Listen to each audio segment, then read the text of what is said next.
จากฟ้าแบ่งพระสุธาเป็นซ้ายและขวาสองฝั่งแม่น้ำกันขวางก็บ่สำคัญแต่ความสัมพันธ์ของเฮามันคงเลื่อยไปทั้งใกล้กันคนละฝั่งของต่างไม้ปองดองมุ่งหวังทั้งสองจนได้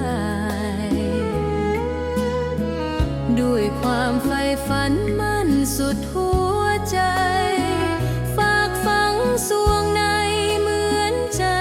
เดียวกันทั้งสองฝั่งกันกลางด้วยสายนาทีแต่ประเพณีนั้นบ่ต่างกันชาติลาวและไทยก่อนนั้นเคยได้สัมพันธ์ร่วมสายโลหิตเดียวกันเพียงน้ำเท่านั้นมากันแบ่งกันขอฟ้าดินช่วยเป็นสักขี